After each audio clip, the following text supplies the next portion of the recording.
This is Kenya's Mberekani Ranch. It's owned collectively by about 10,000 Masai, and it's also the hunting grounds for dozens of lion families or prides that are disappearing quickly.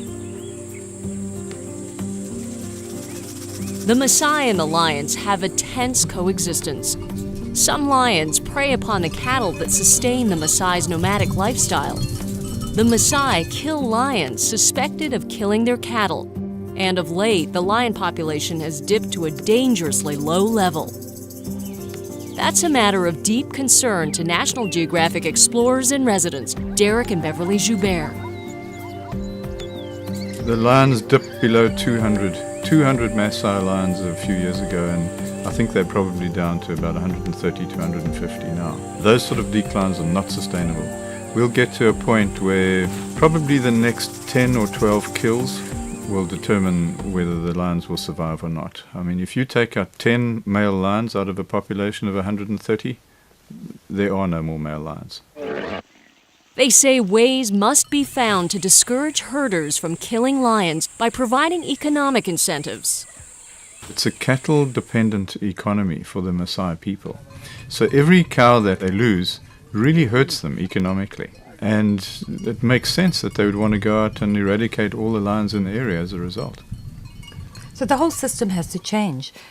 You have to allow them to have the economy coming from the lions as well. And as soon as they have that, they will too be the protectors of the lions. It will become their heritage and their income.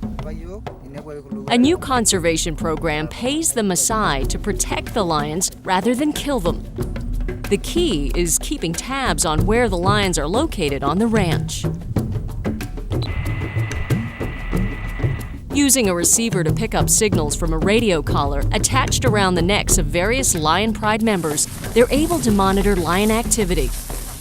Cell phones enable them to alert others when the lions are around, so the Maasai can move their herds elsewhere. They can also alert authorities if they discover hunters are trying to kill any of the animals. In addition, there's also a trust that compensates ranchers whose livestock has been killed or injured by the cats.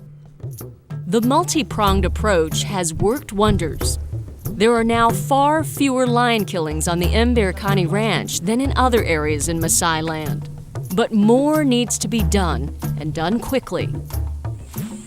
The key is to make the lions more valuable alive to the Maasai than dead.